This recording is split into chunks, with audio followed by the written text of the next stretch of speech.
Nom de la secte, les enfants du matricide.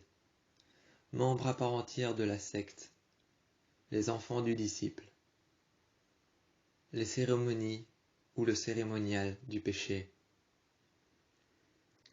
Démons vénérés, Aménos, Dévos, Estropidea, Zatken, Ementos.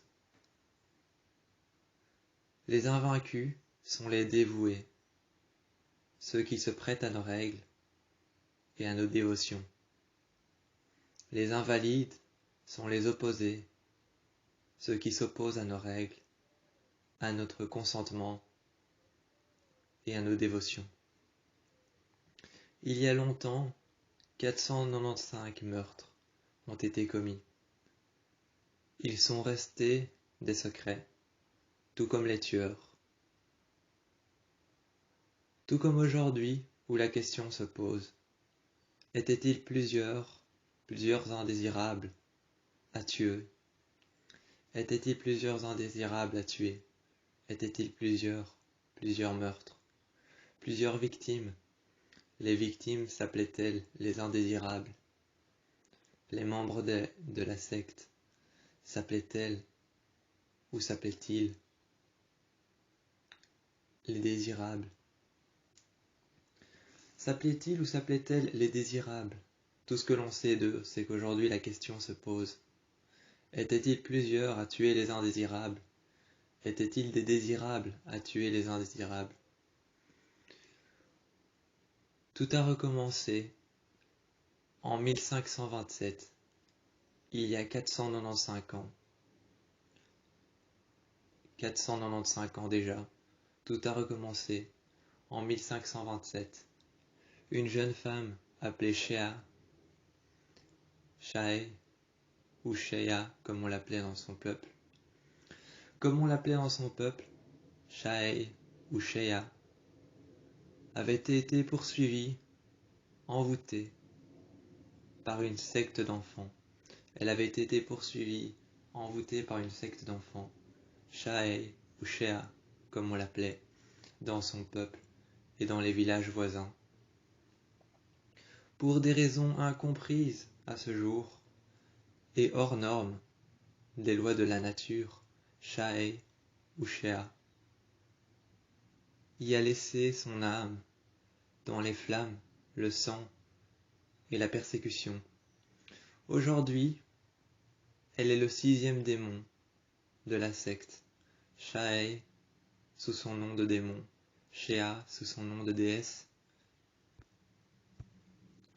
est le 6e démon, le plus puissant et le plus vénéré. Shae était une femme, mais a laissé son âme, sa vie, son corps, son enveloppe charnelle, ses désirs charnels, à travers le feu, la destruction, l'angoisse et la peur, la mort et le sang. Shae est aujourd'hui un démon, le 6e démon de la secte. Shea, elle, est une déesse, la déesse de la destruction. Après de telles tragédies, il était normal de venir habiter quelque part d'autre, là où des choses comme celle-ci ne se sont jamais produites. Ils rentrèrent dans leur maison pour la première fois. Ils rentrèrent dans leur maison pour la première fois. Mégane, elle, visitait les alentours, les parpaings de terre, les endroits dans lesquels elle n'est jamais allée, cette maison dans laquelle elle n'a jamais habité, dont elle ne connaissait les propriétaires avant elle, les propriétaires avant elle dont elle ne connaissait l'existence ni même le nom, ou encore qui ils étaient. Mégane visitait, regardait, passant sa main sur le fauteuil qui était à côté d'elle, ressentant le tissu qu'il y avait sur chaque coussin, contre sa peau, passant sa main contre les murs, ressentant chaque influence, chaque vibration, chaque parpaing de terre qui avait servi à construire un mur. Elle faisait le tour des pièces. À chaque pas, elle pouvait sentir que chaque endroit était différent. Tout était normal, une maison, un endroit dans lequel vivre, un séjour dans lequel vivre, dans lequel il y avait une bibliothèque, avec des cadres, des portraits, des dessins, des peintures qui représentaient le plus souvent la mort, la déception, la haine, la rancœur, le pouvoir, tout ce que pouvait désigner la couleur rouge. Tout ce que pouvait désigner la couleur rouge, la haine, le pouvoir, le cauchemar, le sang. Ces portraits accrochés au mur, elle n'y prêtait pas attention. Elle regardait tout simplement tout ce qu'elle avait autour d'elle. Toutes ces choses qui ont appartenu à des personnes avant elle et qui lui appartiennent aujourd'hui. Elle est seule propriétaire de cet endroit. Elle n'en connaissait pas les conséquences qui allaient arriver ou les personnes qui avaient vécu ici avant elle. Les personnes qui avaient vécu ici avant elle, elles n'en connaissaient pas les conséquences qui leur est arrivées. Elles ne connaissaient pas et ne savaient pas encore ce qui allait lui arriver. Allait-elle survivre et surmonter toutes les épreuves, chaque conséquence qui lui est arrivée? Elle parcourait cette maison avec intention. Avec attention, elle parcourait cette maison. Elle regardait alors chaque fauteuil. Un fauteuil, par terre, plus bas que terre, plus petit qu'elle.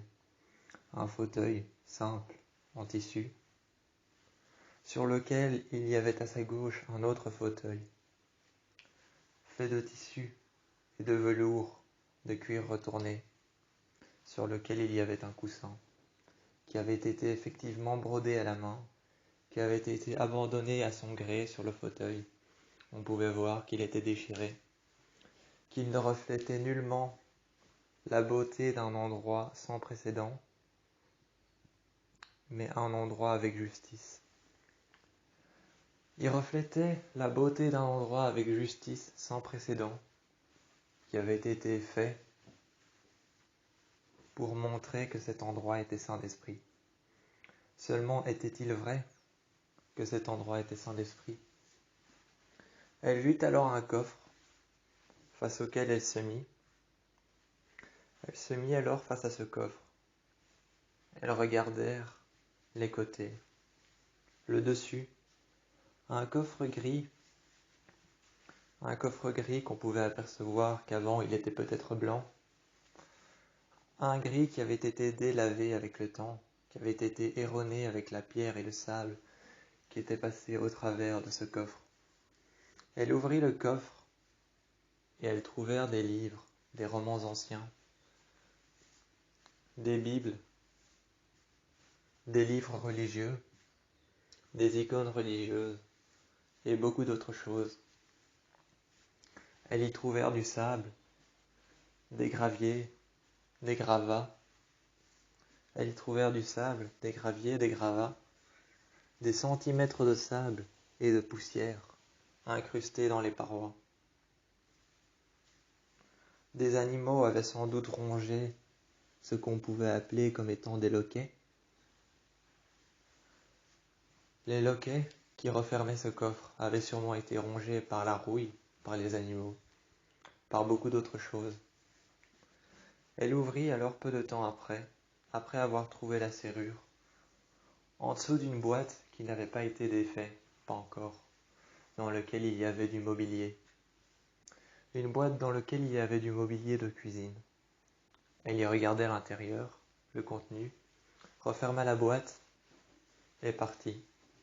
Elles trouvèrent alors la clé en dessous du mobilier, la regardèrent un instant. Elle avait une forme bizarre, plus que terrifiante. Une clé pouvait-elle être terrifiante? Oui. Une clé normale s'avère avoir un embout dans lequel on la met, on la rentre dans la serrure. Celle-ci n'était qu'une pointe vers l'avant. Il n'y avait ni forme géométrique à l'avant, dans laquelle on pouvait remarquer qu'il y avait des lignes qui présageaient qu'elle avait un code spécial pour ouvrir la serrure. Non, elle n'en avait pas. Juste un embout pour tenir la clé, pour mettre son pouce et son index, pour pouvoir la tenir.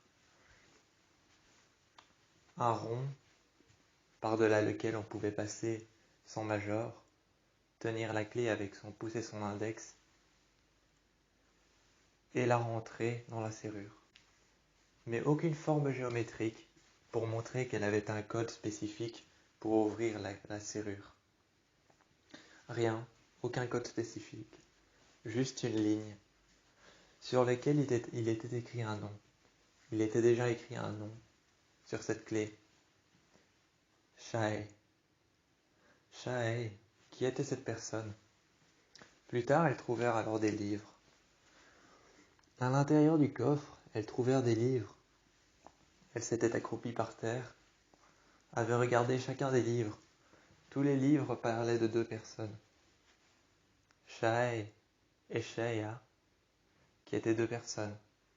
Seulement tous les livres parlaient de cette personne comme si Shae et Shaya étaient deux personnes différentes, ou deux mêmes personnes. Ces livres parlaient de cette personne comme si elle en était plusieurs, comme si elle en était qu'une seule. Elles regardèrent alors les portes et se demandaient si c'était la propriétaire d'avant. Parcourant les portes, elles regardaient alors les parpaings de terre, le bois massif qui servait alors à en faire les séparations des pièces. Les séparations des pièces par-delà lesquelles les portes se bloquaient, se refermaient, s'ouvraient. Elles regardèrent alors les séparations des pièces. Elles regardèrent la cuisine sur laquelle elles trouvèrent un plan de travail en bois massif. En bois massif erroné avec le temps, elles trouvèrent un plan de travail. Une ancienne cheminée, une ancienne cuisinière qu'on chauffait avec du bois qui était dehors, soigneusement rangé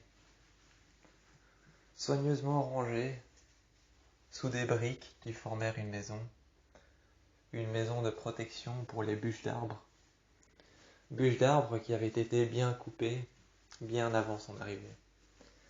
Bûches d'arbres qui avaient été soigneusement coupées, bien coupées dans la moitié, dans le quart, dans le tiers de ce qu'on pouvait appeler un arbre.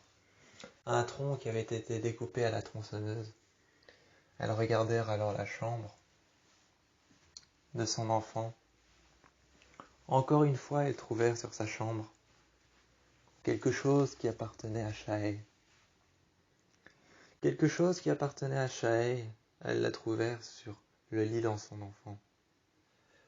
Le lit de son enfant était dans sa chambre. Elles trouvèrent un bracelet.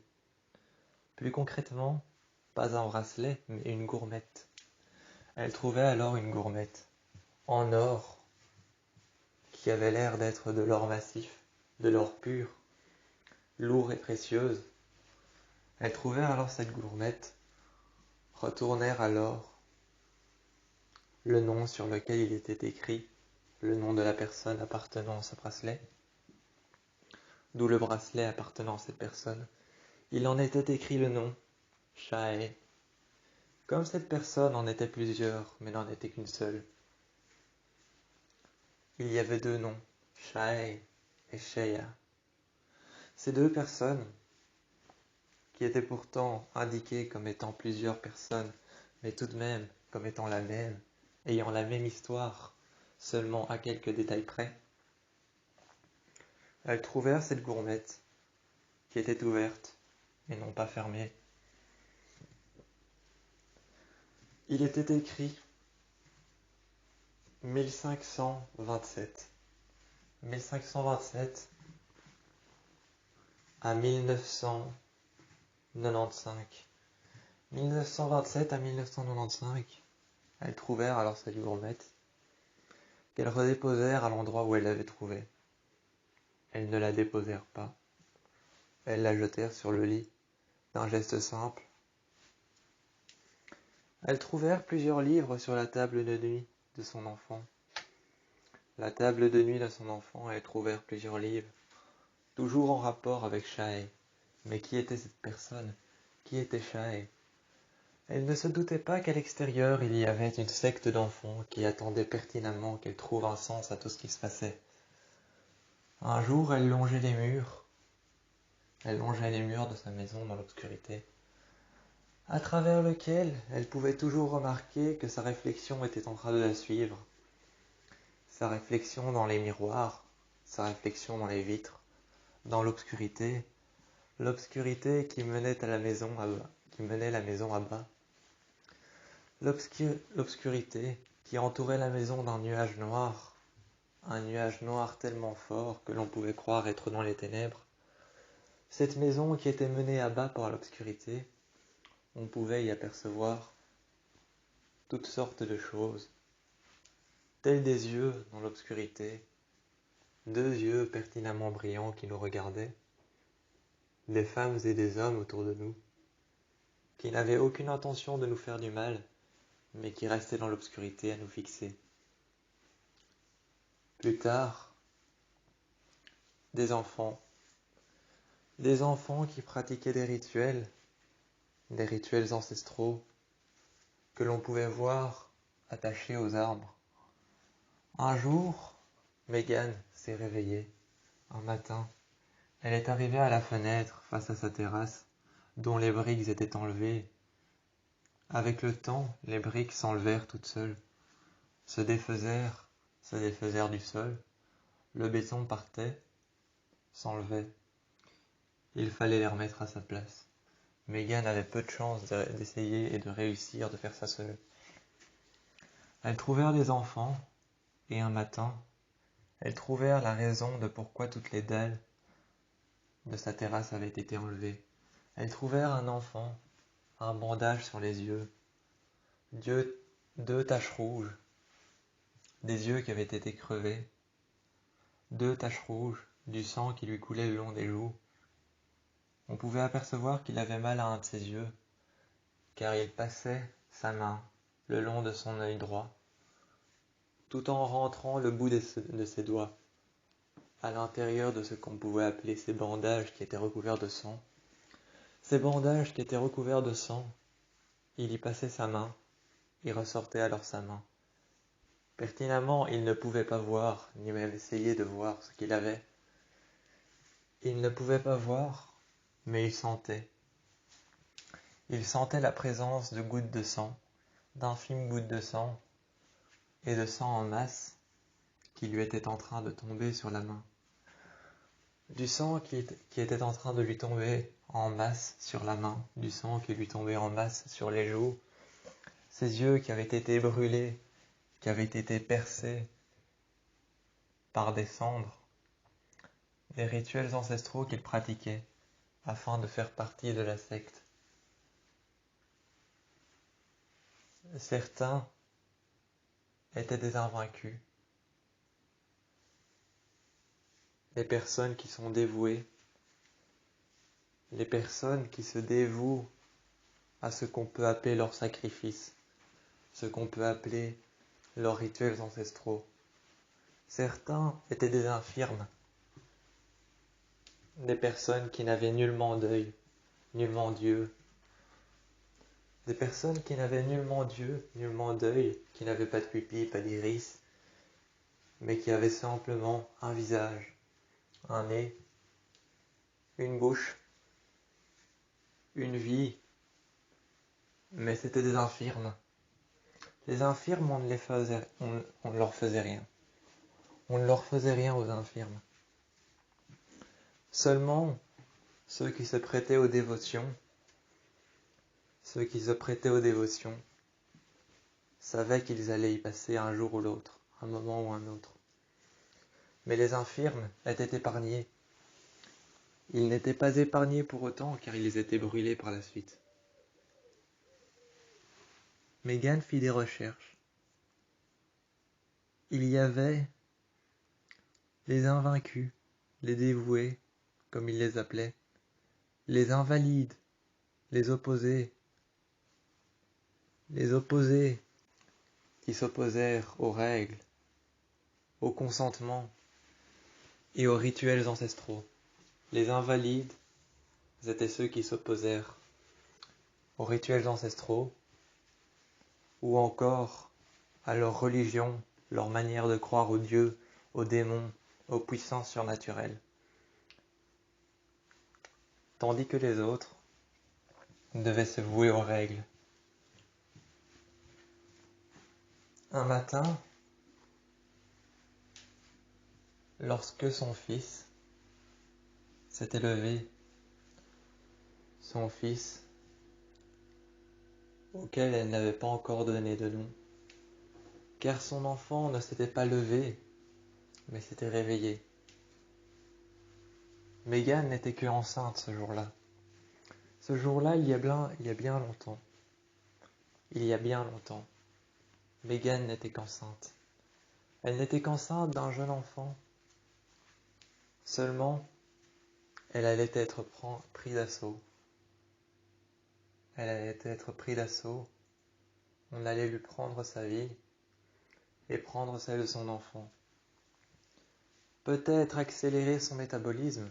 Qu'allait-il faire d'un jeune enfant qui ne sait pas encore parler, qui n'a pas encore ouvert les yeux, qui n'a pas encore pleuré et qui n'est même pas sorti du ventre de sa mère? Qu'allait-il faire d'un enfant pareil? Mégane s'était levée ce jour-là. Elle suivait une trace de sang partout. Partout où elle allait, elle suivait une trace de sang. Une trace de sang qui menait jusqu'à sa chambre dont le lit était fait, dont des vêtements étaient déposés dessus. L'armoire était ouverte.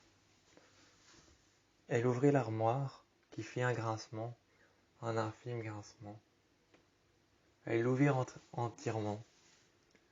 Tous les vêtements qu'elle put sortir étaient couverts de sang. Elles suivirent alors le mur, tout en partant de la chambre, regardant les murs et les briques qui avaient été peints en rouge, sang. Elles suivirent les briques, les unes après les autres, les posèrent alors sa main sur le mur, ce qui laissa une trace de sang sur sa paume, sur ses doigts, son index, son majeur, son auriculaire, son pouce. Cela laissa du sang sur l'entièreté de la paume de sa main. Plus tard, pendant la nuit, elles allumèrent les lumières de sa maison et virent que des traces de mains, de traînées de mains, de pieds, de têtes qui avaient été écrasées contre les parois, étaient laissées pour seules contre les murs. Du sang dégoulinait des parpaings de terre et des parpaings de bois qu'il y avait dans la maison, du bois massif sur lequel on pouvait apercevoir des giclées de sang, ainsi que des traces de mains qui étaient laissées contre les vitres, des traînées de mains, des traînées de corps, des corps qui avaient été écrasés avec puissance contre les murs, sur lesquels on pouvait apercevoir des traces de mains, de bras, des traînées de sang, ainsi qu'une tête qui avait été écrasée avec force, comme pénitence contre le mur. On les écrasait et on ne les relâchait qu'après avoir dévoué une entière dévotion.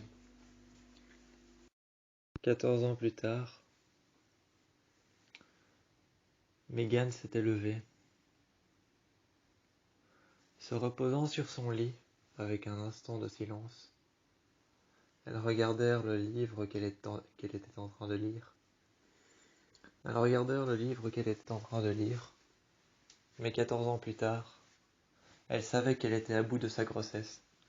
Qu'allait-elle faire après tout ce qu'elle a vécu par rapport aux enfants de l'extérieur, les enfants du sang, ceux qui jouaient avec le prix du sang, ceux qui ne tardaient pas à la poursuivre, ceux qui jouaient avec le prix du sang, les enfants du sang. Qu'allait-il faire? Allait-il venir? Elles marchèrent dans les couloirs. En réfléchissant, elle regardait sa main frotter les murs, là où étaient apparues les marques du corps qu'elle avait vu plus tard dans sa salle de bain. Un corps qu'elle avait vu dans sa salle de bain plus tard.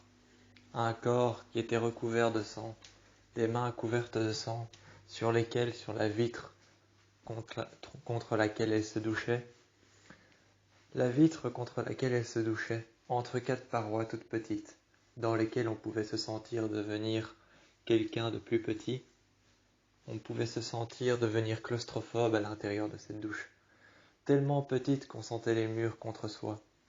Pourtant, cela nous laissait de l'espace pour pouvoir bouger, tellement petite qu'on sentait les murs contre soi.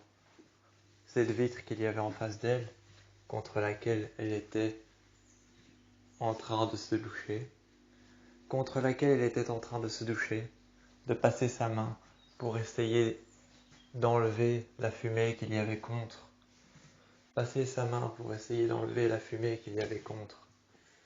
regardant l'extérieur, regardant le fait qu'elle allait bientôt sortir. Pendant un court instant et un bref instant, elle regardèrent son ventre, et elle sentit que, en frappant contre la vitre, elle vit des traces de mains qui frappèrent à de multiples reprises, des traces de mains qui frappèrent, laissant des impacts de sang, des impacts de mains, des impacts de doigts, des impacts de tête, de bras et d'avant-bras qui frappèrent contre la vitre. Plus tard, elle n'entendit plus les impacts, elle vit les impacts. Elle les vit, elle les voyait toujours, elle était terrorisée. Dans une panique, inconsciente dans une panique, qu'elle ne pouvait soumettre ou qu'elle ne pouvait avoir conscience de ce qu'elle faisait. Elle ne pouvait avoir confiance de ce qu'elle faisait. Elle ne pouvait se soumettre à une telle panique. Elle avait tellement peur qu'elle se disait ce ne sont que des enfants, je ne dois pas avoir peur. Je ne dois pas avoir peur, ce ne sont que des enfants. Elle continuait alors à se doucher, ignorant les frappements, ignorant la personne qui frappait de l'extérieur. Plus tard, elle entendit un cri à travers toute la maison. Un cri qui percuta ses oreilles, qui traversa le mur du son. Tellement le cri était puissant, il disparut aussi vite qu'il apparut. Aussi vite qu'il apparut, il disparut, la personne qui était à l'extérieur. Pensant qu'elle avait disparu, elle ouvrit la porte de la douche, un quart pour y passer seulement un œil, et pour voir. Elle vit cette personne courir vers elle, essayant de l'attraper. Elle referma vite la porte de la douche. Cette personne l'avait attrapée effectivement, lui laissant une marque de griffe sur son ventre, sur lequel se trouvait le bébé.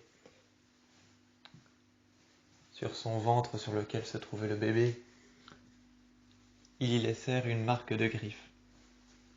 Victor, son jeune enfant, qui était né déjà depuis 14 ans, attendait une petite sœur qui avait été marquée par la griffe, marquée par les enfants, comme Victor l'avait été marqué par les visions que la mère voyait. Seulement ce que la mère voyait, Victor le ressentait. Ils avaient tous deux été marqués différemment. Elle ne savait point de choses sur ses enfants. Elle ne savait rien. Elle ne savait pas comment ils procédaient.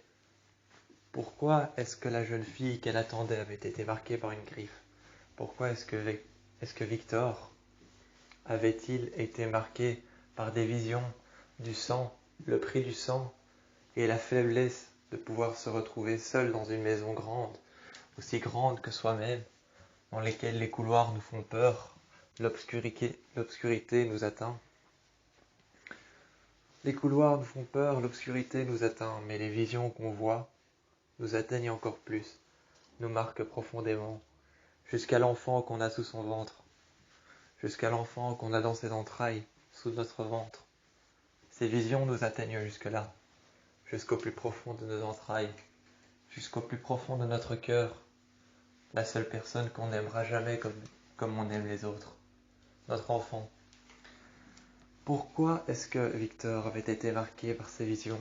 Pourquoi est-ce que sa sœur avait été marquée par les griffes de ce que l'on pouvait appeler un être surnaturel? On ne savait pas comment ils procédaient dehors, les enfants. Tout ce qu'on savait d'eux, c'est qu'ils procédaient à des rites ancestraux qui consistaient à choisir des enfants venant tout juste d'une mère porteuse, qui portait ses enfants et qui portait la semence d'un autre homme qui avait été mort dans un accident. Elle avait bel et bien ce passé-là. Son mari avait été tué dans un accident de voiture. Sa jambe avait été enfoncée dans la tôle.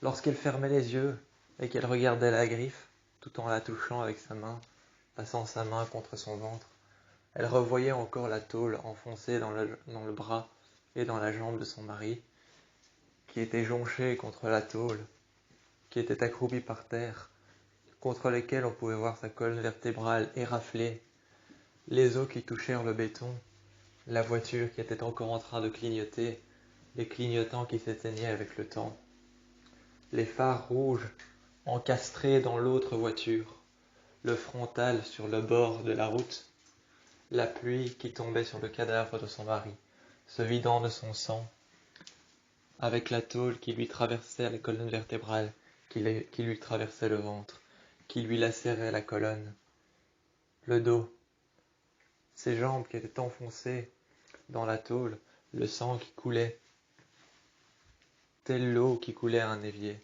lorsqu'on se lave les mains. Telle l'eau qui coulait à un évier lorsqu'on se lave les mains et qu'on a trop de sang sur ses mains. Le prix du sang avait été payé ce jour-là. Elle savait pertinemment que le prix du sang avait été payé. Ces deux enfants étaient destinés aux enfants de l'extérieur. Lorsque Victor, un jour est parti jouer, montant dans les arbres, sa mère, qui était à la fenêtre, assise sur une chaise à l'extérieur qu'elle avait disposée pour pouvoir regarder, pour pouvoir l'observer, elle regardait alors la cicatrice, la marque de griffe qui avait été laissée sur son ventre. Elle regardait alors la marque de griffe qui avait été laissée sur son ventre. Et elle dit alors à Victor, en lui criant dessus, elle lui dit alors, « Ne t'éloigne pas trop !»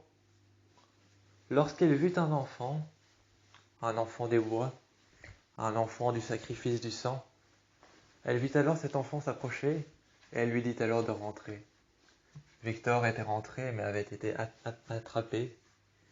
Il avait été attrapé par la cheville, emmené dans les bois, tiré par ce qu'on pouvait appeler un piège à loup, un piège à renard. L'un des enfants s'était occupé de lui. Il avait les yeux crevés, les mains lacérées. Il saignait du nez. Ses joues étaient recouvertes de sang.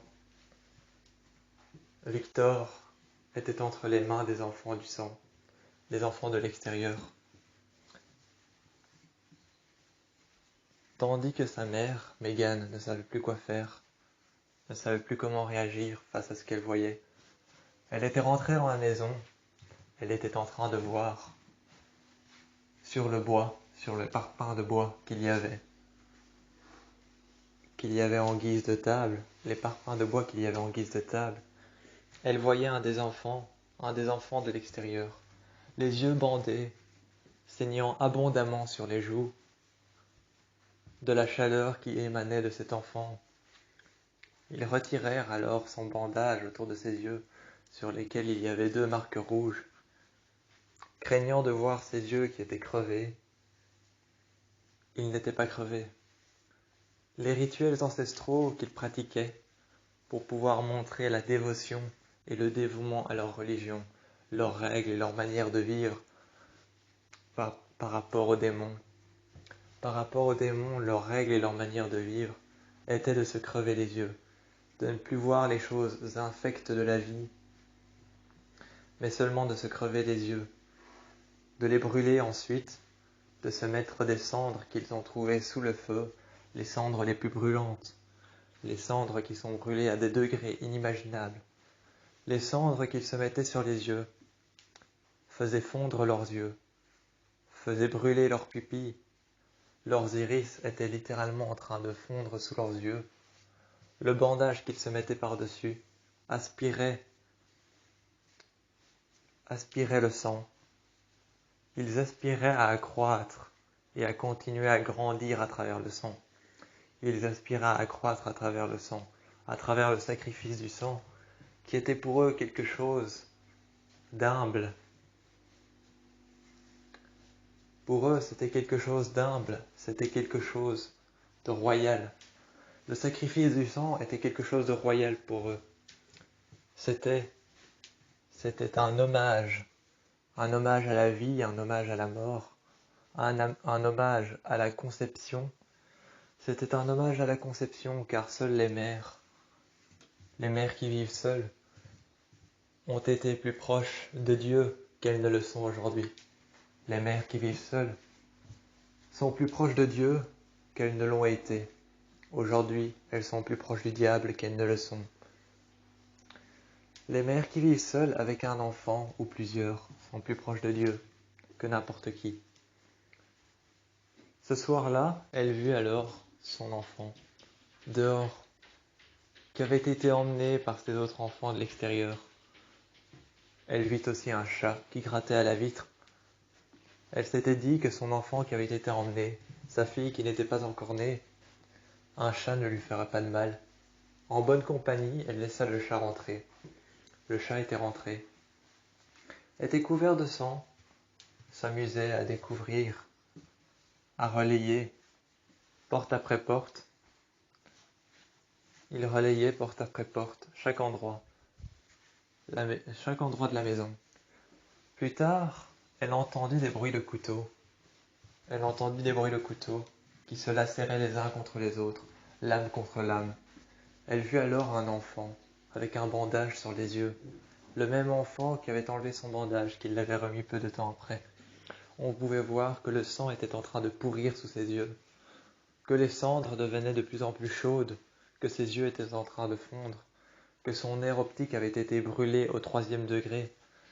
Il enleva alors les bandages qu'il avait sur les yeux et sur la main, car une lacération était faite sur la main, pour pouvoir faire le sacrifice du sang. Il saignait du nez, il saignait des mains, abondamment des yeux, le sang qui se versait sur ses joues. Il était en train de martyriser ce chat, de le démembrer, de lui enfoncer les couteaux qu'il trouvait dans la cuisine. Abondamment, il était en train d'hurler des mots qu'elle ne comprenait pas, en une langue ancienne, peut-être du latin, peut-être de l'araméen, peut-être de l'hébreu, une langue qu'elle ne comprenait pas, peut-être même les trois mélangés à l'envers. Car on a souvent dit, on a souvent lu, à travers les cités du Vatican, à travers les exorcismes, on a souvent lu et on a souvent dit que l'araméen, le latin, ainsi que l'arabe, étaient les trois langues les plus utilisées par les démons.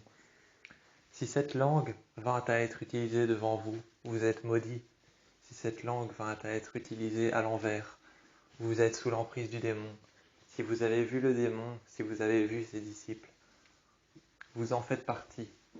Elle vit alors cet enfant qui retira les cendres, qui retira son bandage, qui se scarifia le bras, qui laissa couler le sang sur le chat qui était toujours vivant, lui enfonçant un couteau dans la poitrine, lui coupant la queue, lui arrachant la queue, lui scarifiant les yeux, lui laissant couler son sang par terre, laissant le chat enfoncé et scarifié avec un couteau dans la poitrine, accroché à cette table. Le lendemain, elles retrouvèrent le chat, le même chat, accroché à un mur en signe de croix, une croix qu'il avait fabriquée lui-même avec du bois trouvé dehors. Le même chat qu'il avait scarifié, auquel il lui avait crevé les yeux, auquel il avait mis des cendres dans sa poitrine, dans son estomac. Il lui avait fait avaler des cendres par l'intérieur de son ventre, tout en lui scarifiant le ventre, et il lui mit des cendres à l'intérieur, qui brûlèrent abondamment.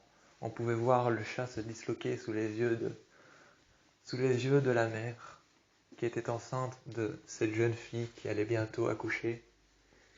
Cette jeune fille dont elle allait bientôt accoucher, cette jeune fille qui allait peut-être accoucher du diable, cette jeune fille dont les enfants savaient qu'elle allait bientôt être née, elle allait bientôt être née, elle allait bientôt être conçue, elle était à sa conception, à sa dernière conception. Cette fille qui était née pour pouvoir faire partie des enfants du sang, cette fille qui était née pour pouvoir faire partie des enfants du sang, de la secte des disciples, la secte des disciples, la secte des blâmés. Elle était née pour pouvoir en faire partie. la secte des blâmés, la secte des disciples.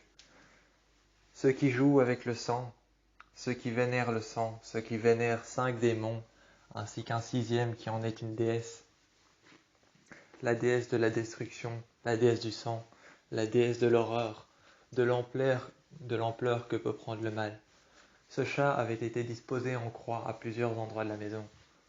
Des croix qui étaient disposées à plusieurs endroits de la maison avaient été faits par les doigts qui avaient été scarifiés, les doigts d'un enfant qui avait été scarifié.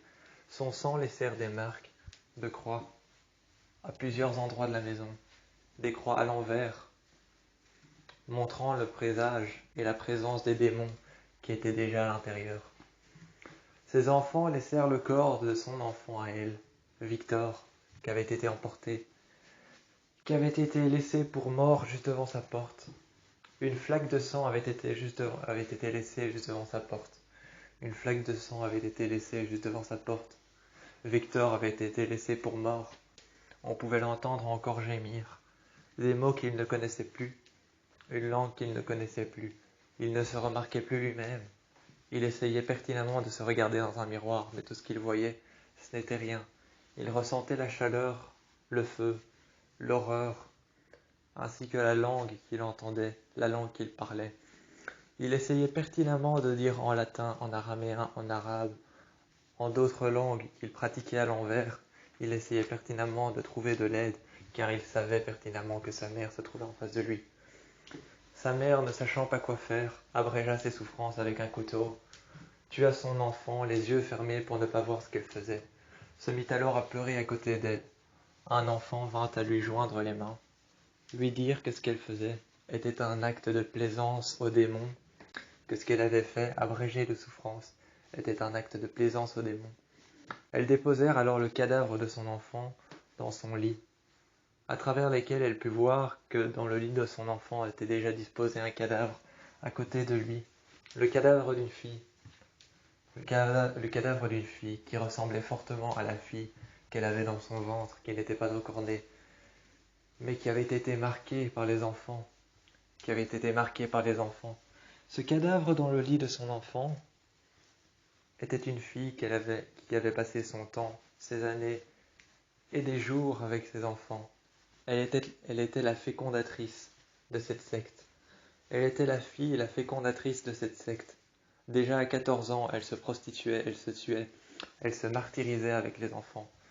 Elle se tuait, se martyrisait à faire des enfants pour les hommes qui se trouvaient dans cette secte. Elle se prostituait et elle trouvait tout ce qu'elle pouvait avoir afin de se protéger. Mais les enfants ne faisaient qu'une chose, la martyriser, la violer. Elle se prostituait et elle leur donnait des enfants qu'ils allaient tuer par la suite, en leur mettant des cendres dans le ventre. Ces enfants étaient littéralement en train de fondre sous leurs yeux. Ils les étripaient, ils les égorgèrent. Ensuite, le long d'une ruine, ils accrochèrent leur carcasse, qui était en train de se vider de leur sang. De la chaleur émanait de cet endroit. Tous les enfants qui ont laissé la vie se sont vidés de leur sang. Peu à peu, ils disparaissèrent et cette ruine est devenue divine. Elle pensait peut-être pouvoir y échapper, mais chaque porte qu'elle ouvrait, chaque endroit qu'elle croisait, chaque enfant qui venait dans sa maison et qui s'incrustait par les fenêtres et les portes, était destiné au sang. Cet endroit était destiné au sang. Les ruines dans lesquelles on laissait les enfants cramés et brûlés de l'intérieur, les cendres qu'ils avaient été mis par-dessus leurs intestins, par-dessus leur estomac, les cendres qu'on leur avait fait manger, ces cendres brûlèrent à l'intérieur d'eux. Elle était destinée au sang, elle était pertinemment persuadée qu'elle pouvait partir. Mais ces enfants qui avaient été laissés dans les ruines, qui avaient été pendus, qui avaient été massacrés, qui avaient été poignardés, qui avaient été éviscérés, étaient littéralement en train de vider tout leur sang de leur corps. Ils étaient littéralement en train de vider tout leur sang de leur corps. Certains enfants étaient encore en vie lorsqu'on les pendait la tête vers le bas, accrochés par les mains, accrochés par les pieds, accrochés par les poignets, lacérés, éviscérés, le sang qui coulait, la puanteur de leurs organes qui se putréfiaient, leur corps qui se putréfiait, qui sentait abondamment mauvais, leur sang qui coulait. Mangés par les vers, par les insectes et par les mouches qui les tournaient autour, traînant par terre, attachés à leurs propres chaînes, traînant par terre, attachés à leurs propres chaînes, des chaînes qui accrochaient leurs chevilles, qui accrochaient leurs genoux, traînant par terre par leurs propres chaînes, accrochés au plafond par les poignets, accrochés par terre par les chevilles, traînés par terre par les chaînes, par des bourreaux qui les lacéraient et qui leur faisaient manger ce qu'ils trouvaient, de la viande crue. Certains enfants, avant de mourir, attrapaient la peste, la rage. Ils devenaient violents, surpuissants et tuaient tous ceux qu'ils trouvaient. Même encore pendus, ils étaient vivants, ils essayaient encore de tuer les autres.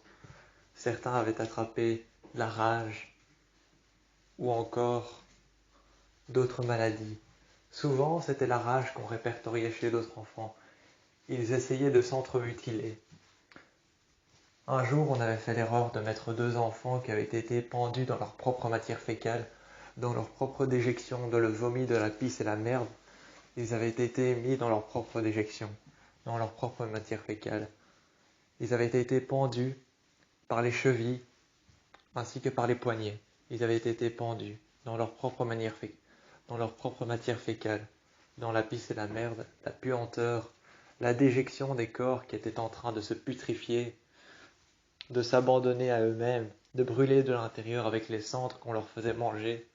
On ne leur faisait pas manger les cendres par la bouche, on leur faisait le sourire de l'ange.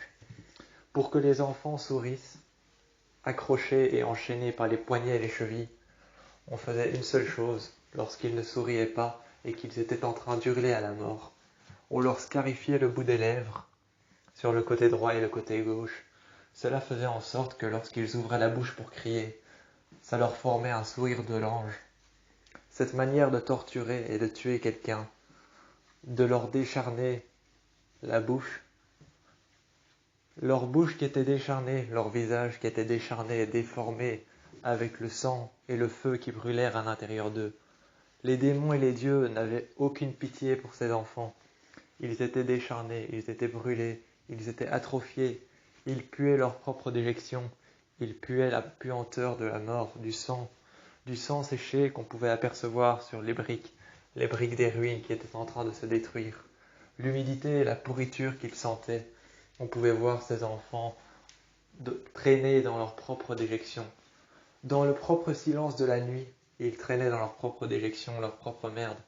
On pouvait apercevoir le sang couler de leur bouche lorsque l'un des enfants avait subi le sort du sourire de l'ange.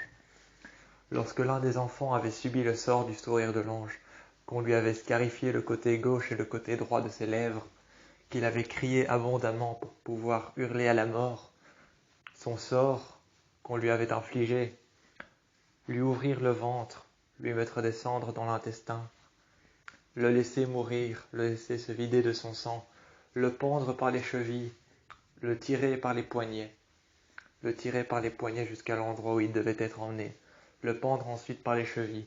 Il se vidait de son sang par ses lèvres qui avaient été décharnées par le sourire de l'ange. Le sourire de l'ange, était-ce vraiment un ange qui avait inventé cette torture? Était-ce vraiment un ange qui avait inventé cette torture? La personne qui avait inventé cette torture, la manière de tuer ses enfants, ses filles qui étaient fécondées à l'âge de 6 ans, de 14 ans, de 10 ans, simplement pour faire des enfants qui seraient tués par la suite. Était-il vraiment un ange, la personne qui avait inventé le sourire de l'ange? Ce devait être un bourreau qui avait passé sa vie dès son plus jeune âge. Ce devait être un bourreau qui avait passé sa vie dès son plus jeune âge à tuer et à pendre, à martyriser et à brûler des gens, à les brûler vifs aux années où on pouvait se retrouver à Salem. Aux années de Salem, les sorcières étaient brûlées vives, étaient pointées du doigt comme étant des personnes qui pratiquaient la sorcellerie, qui buvaient le sang des enfants. Elles étaient pointées du doigt, la suivante pointait du doigt celle qui l'avait dénoncée. La suivante pointait du doigt celle qui l'avait dénoncée. Celle qu'il avait dénoncée pointait du doigt la suivante. Elles étaient toutes pendues. Toutes les années à Salem, ces villes dans lesquelles l'horreur, la mort, la déception, ainsi que les traditions de brûler quelqu'un vivant avaient été perpétuées. La mort, la tradition du sang, la tradition de couper quelqu'un en deux pour pouvoir récupérer ses organes et en mettre la putréfaction de quelqu'un dessus, avait été perpétuée pendant des années.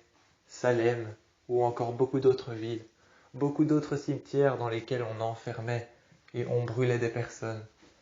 Les gens venaient assister à ça. Ils assistaient à ça.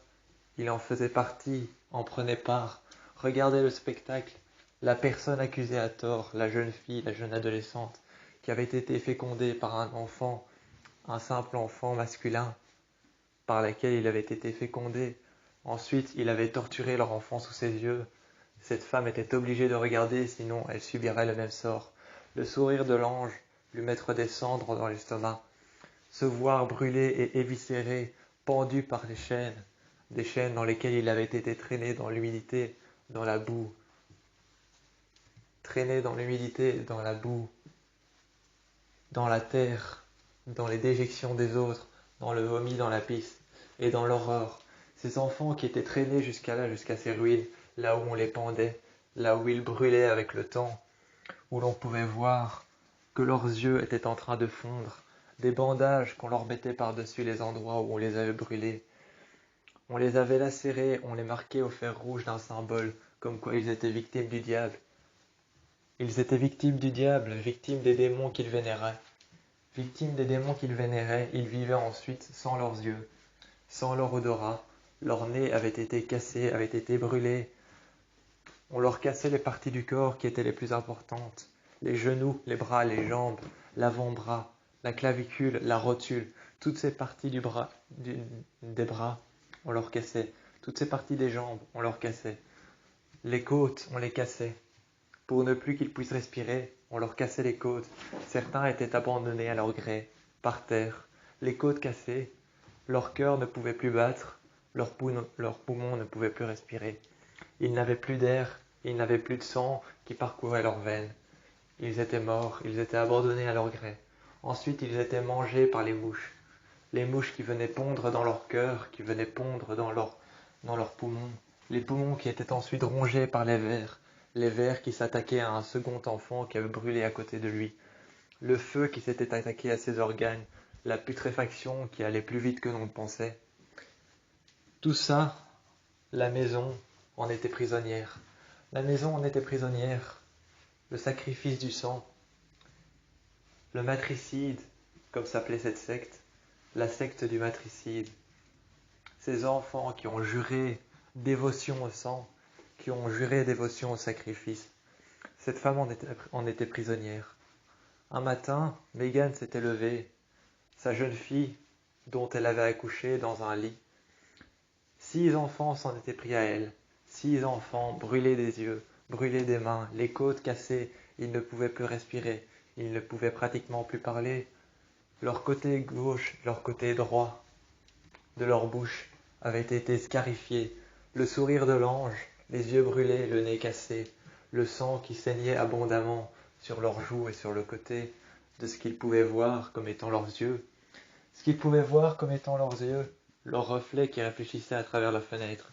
Ils étaient pertinemment en train de croire qu'ils pouvaient se voir, mais la simple chose qu'ils voyaient, c'était l'horreur, la déception, la scarification de leurs veines, la scarification de leurs dents arrachées par des clés à molette, tout ce qu'ils trouvaient dans la maison, des clés à molette avec lesquelles ils arrachaient leurs dents. Il y avait un corps qui avait été trouvé, qui respirait à peine.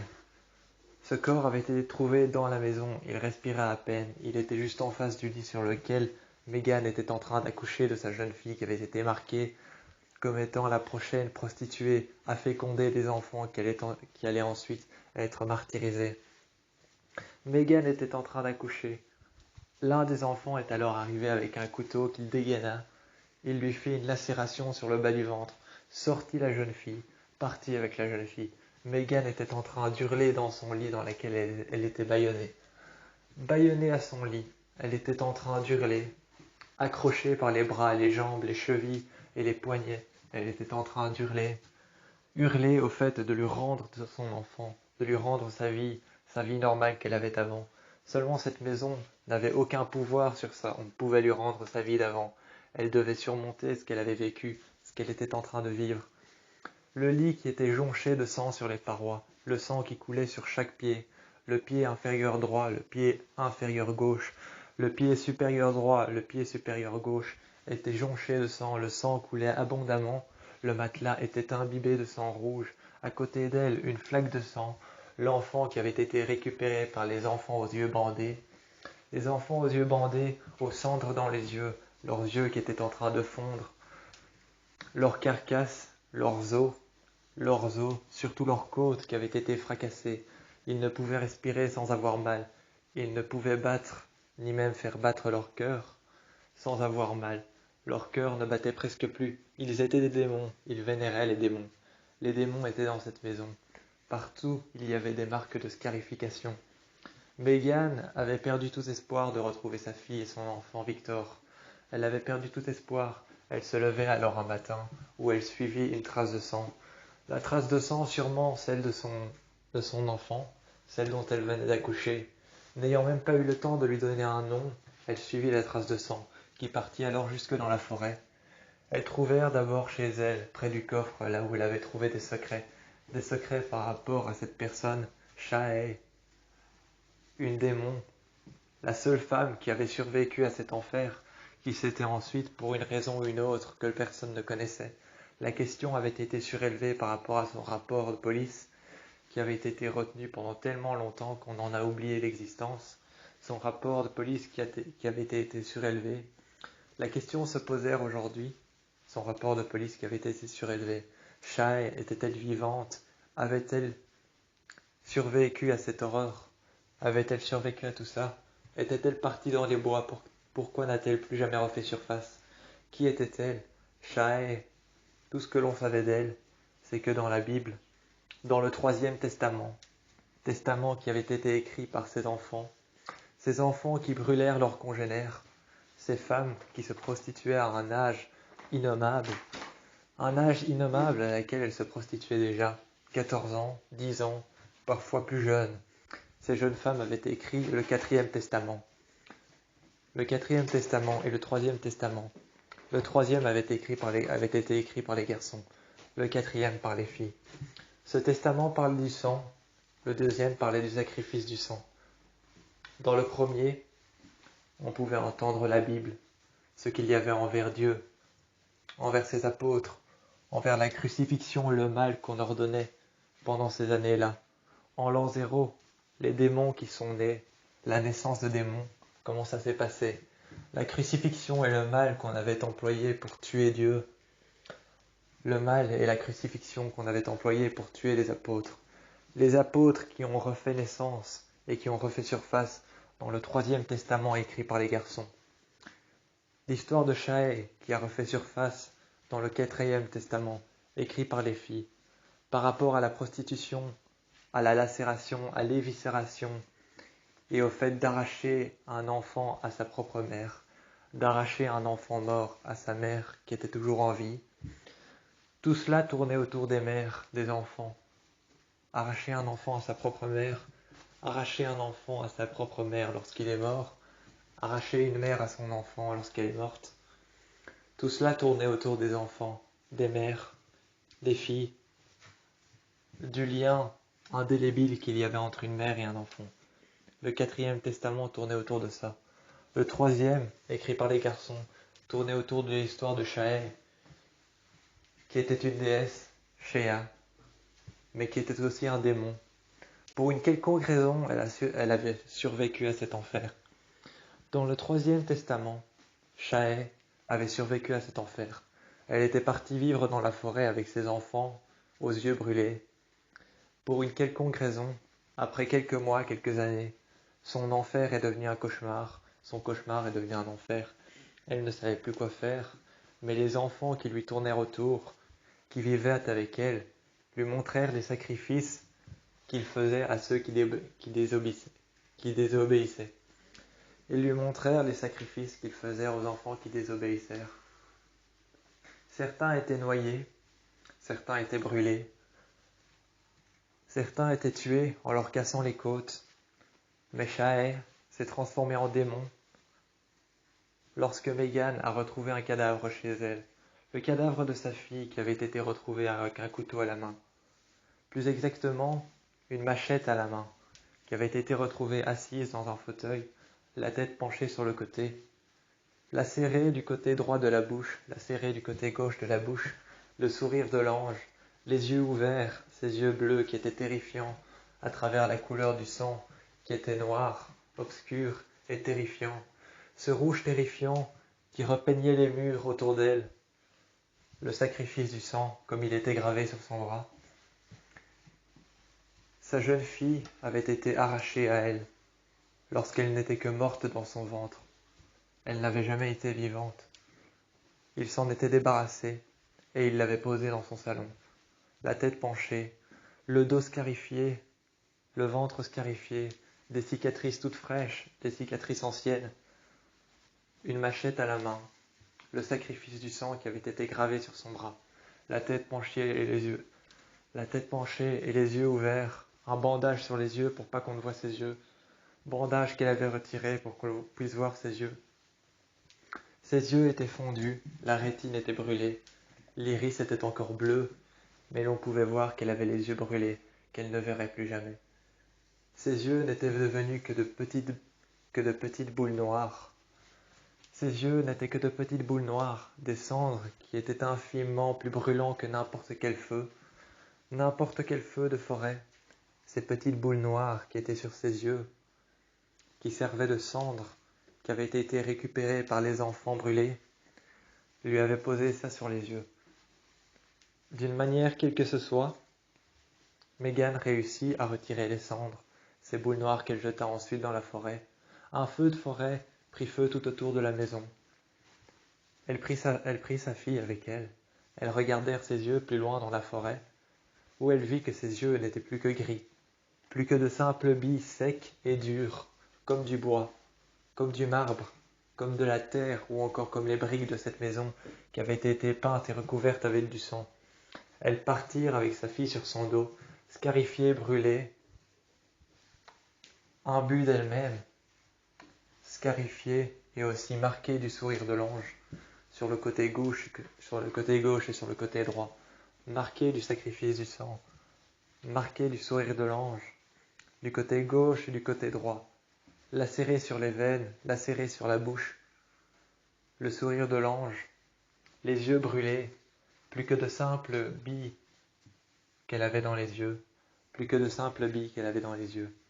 Ce n'étaient plus des yeux, mais on pouvait apercevoir que ses yeux étaient gris, gris blanc, plus que de simples billes qui ne voyaient plus rien. Elle n'était plus qu'un démon, dévoué au sang. Ses yeux étaient devenus durcis, durs et gris, blancs et opaques. Ses yeux étaient blancs et opaques, comme des billes faites de marbre, faites de terre rouge, comme chaque brique dans laquelle était enfermé du sang, comme chaque reflet dans lequel on pouvait voir les enfants du feu, les enfants du sacrifice, dans la maison, à Amityville, Long Island, dans les couloirs noirs et obscurs, la porte du garde-manger à côté, les briques repeintes avec du sang, dans lesquelles on pouvait sentir la souffrance lorsqu'on mettait notre main contre le mur.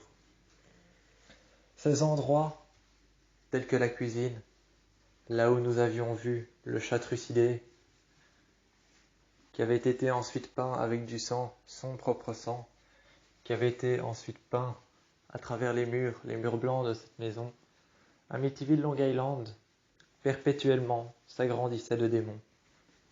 Perpétuellement, Amityville, Long Island s'agrandissait de démons. On pouvait voir que les marques des croix qui avaient été marquées avec le sang d'un des enfants de la secte du matricide, était une secte qui perpétuellement s'agrandissait. Perpétuellement, elle continue à s'agrandir. Perpétuellement, enfant après enfant, qui soit kidnappé, qui soit tué, qui soit emmené, perpétuellement enfant après enfant.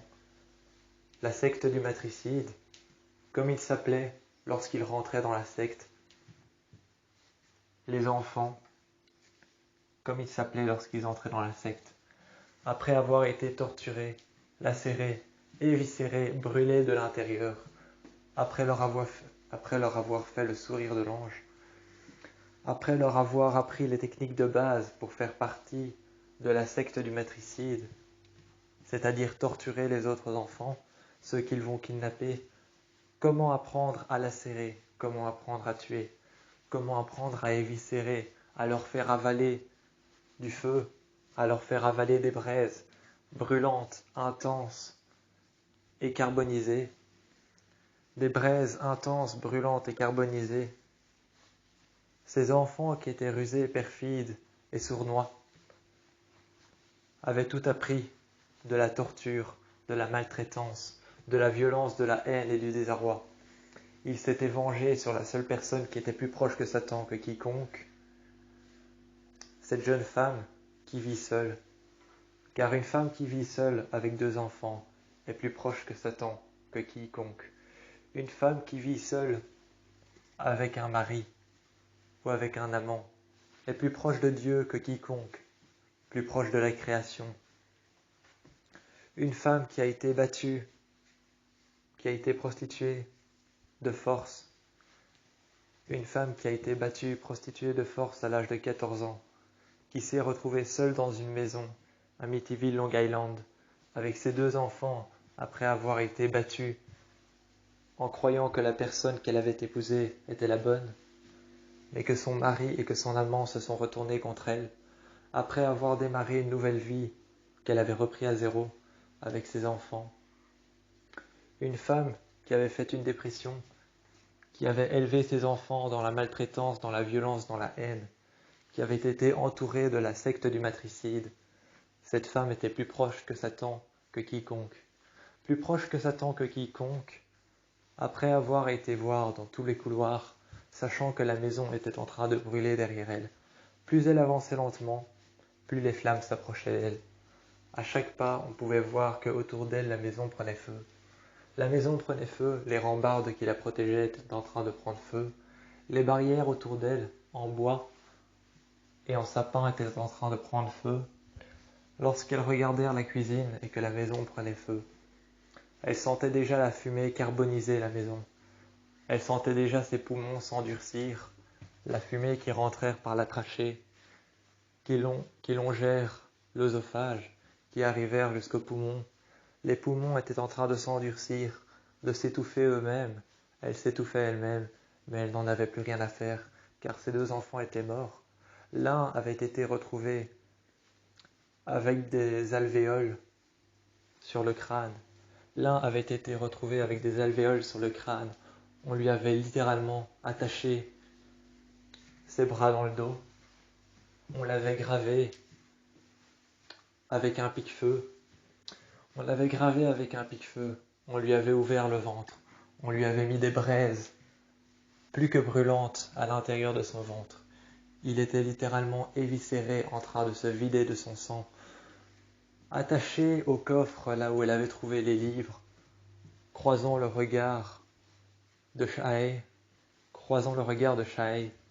ce démon, le 6e démon qui lui a fait subir tout ça, qui a créé la secte du matricide, Shahé, ce coffre dans lequel elle a croisé son regard, elle a croisé son histoire, à travers des livres et des pages, des chapitres et des versets, des bibles qui avaient été écrits par la secte du matricide, cette Bible, la Bible maudite qui avait été écrite par la secte du matricide, conçue de chapitres, de versets, tout comme une Bible normale, tout comme une Bible simple, elle avait été conçue de chapitres, de versets, d'un Nouveau Testament, d'un Ancien Testament, d'un Nouveau Testament et d'un Ancien Testament, d'un 3e Testament et d'un 4e Testament, dont le 4e parlait des femmes plus proches des démons que n'importe qui.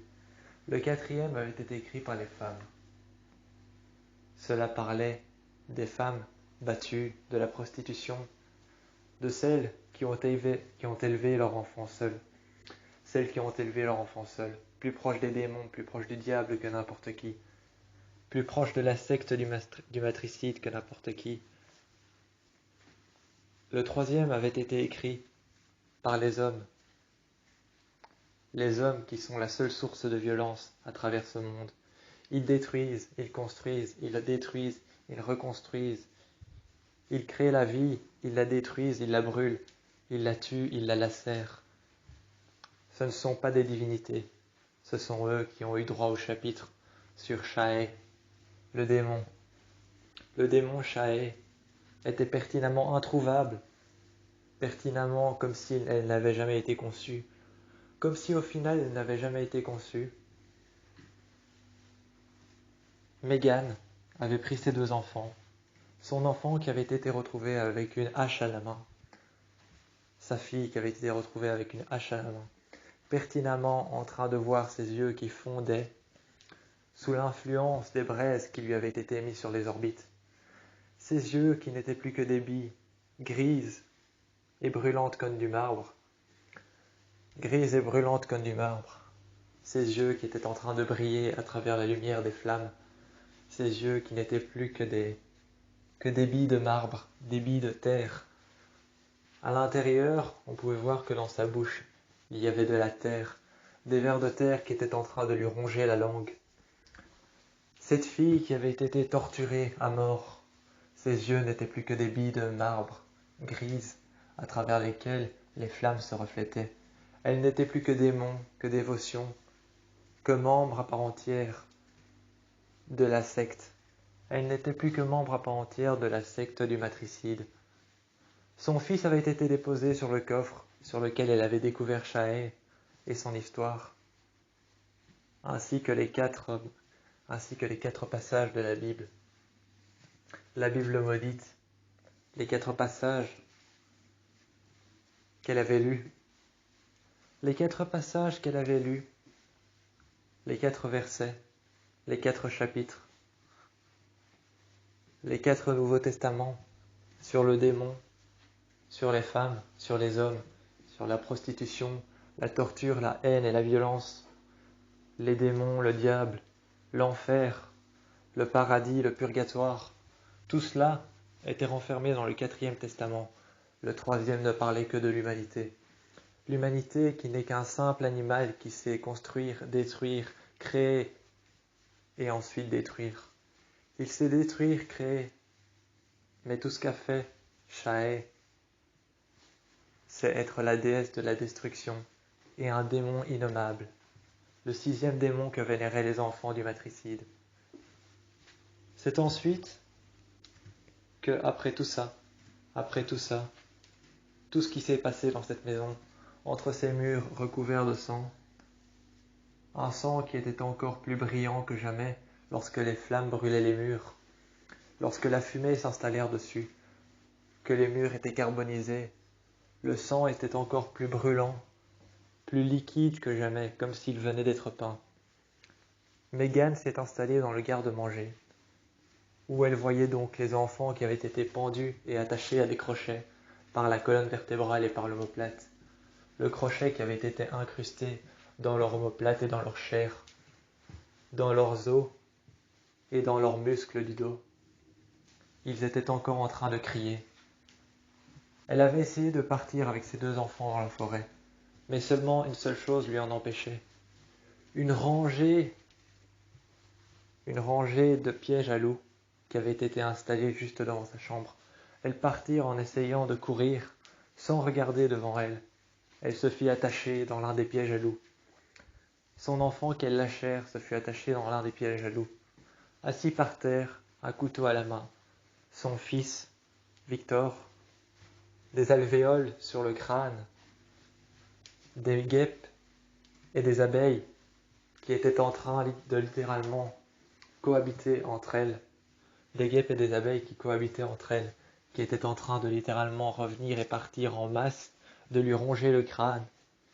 Sous ses yeux, on pouvait apercevoir qu'il pleurait des vers qui étaient en train de lui brûler la rétine, des vers qui étaient en train de brûler la rétine de cet enfant qui était en train de brûler sous les yeux de sa mère, des vers qui lui rongeaient les yeux, le blanc des yeux qui était littéralement rongé par les vers qui lui mangeaient la rétine, ainsi que le nerf optique qui était parti en fumée avec les flammes, les braises qu'elle lui avait enlevées, le bandage qu'il avait par-dessus ses yeux sur lequel il était recouvert de sang, le sang qui jonchait ses joues et qui tombait en masse.